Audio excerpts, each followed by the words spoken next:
In 1911, Ray Haroon drove his Marmon Wasp over the finish line to win the inaugural Indianapolis 500. Exactly half a century later, Anthony Joseph Foyt Jr. of Houston, Texas, also won the 500. He raced over the same bricks as Ray Haroon, but for him and his contemporaries, the contest was much shorter in time, at almost twice the speed.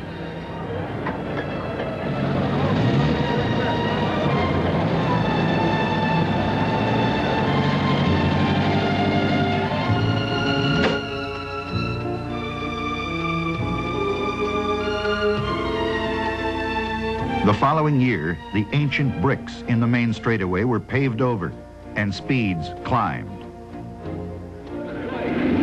By 1964, the invasion of the European rear-engine car was underway. A.J. Foyt, like others, tested the new speed concept, but on race day, preferred to drive the dependable Roadster. It was a wise choice.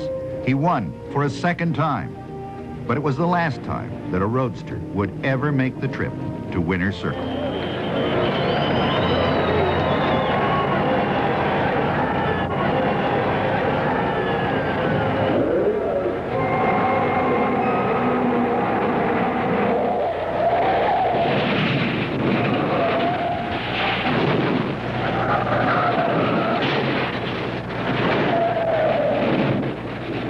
'67. The last lap of the race. It was a miracle that Foyt somehow threaded his way through the carnage of this final lap to claim his third victory. This made him a member of a very select group. Three-time winners, Louis Meyer, Wilbur Shaw, and Maury Rose. But no one had ever won the 500 4 times, and so it was entirely logical that A.J. Foyt, at age 32, should pursue a fourth unparalleled win.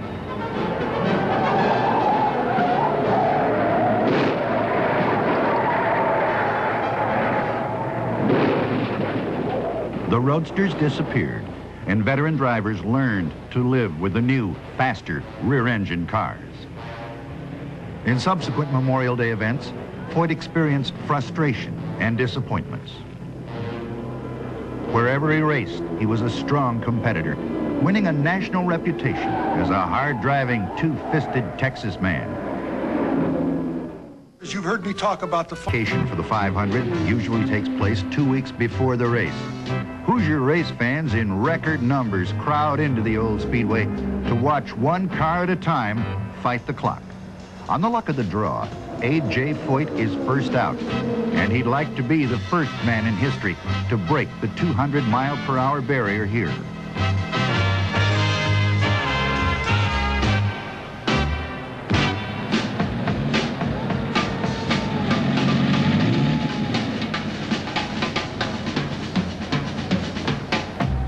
His 4-lap average, 193.465, far short of expectations, but a speed guaranteed to give him an upfront starting position on race day. Next out is two-time winner Al Unser.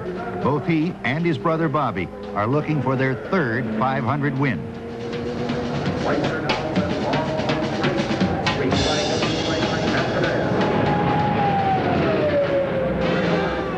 The speed, just a whisker under 196 miles per hour average.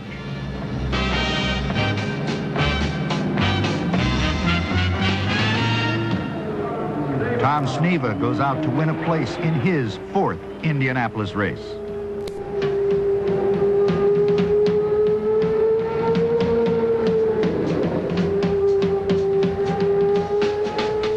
The run is smooth. So smooth, it's hard to believe you've just seen history made. 2 laps, edged over the 200 mark. The fans go wild.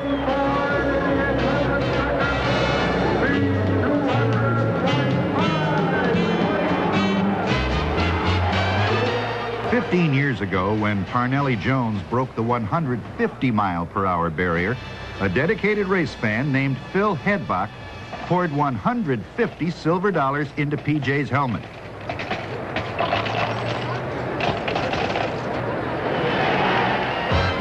Today, he does the same thing for Tom Sneva. Only this time, there's 200 of those silver dollars.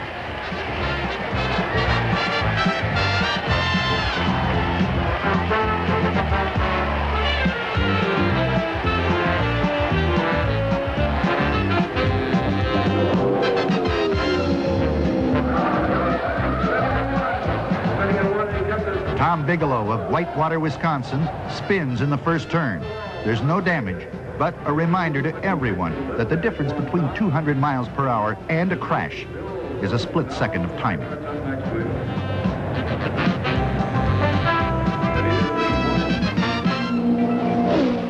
Foyt back on the track again. A pressure relief valve installed by officials on all qualifying cars is found to be defective, and so he has another chance to make his point. This time the speed is 194.563, more than a mile an hour faster. At 4:18 p.m., the high temperatures are down somewhat. Gordon Johncock finds his place in the field. The speed is 193.517 miles per hour.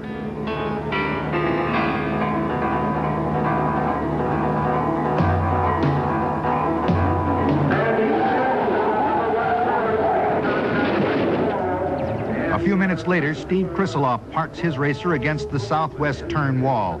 He's out of the car and okay.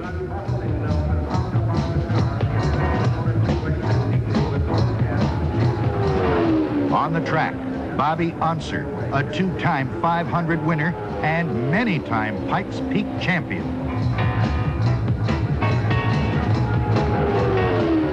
His speed climbs to 197.618.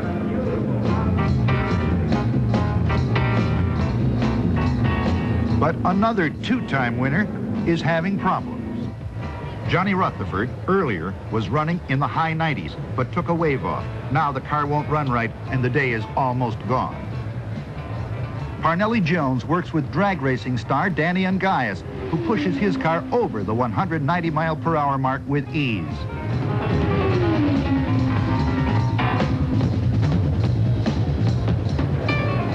His final record shows a four-lap average of 193.040. The day ends. Rutherford's chance to win the pole is gone. And on Sunday afternoon, Clay Regazzoni took a ride he'll never forget.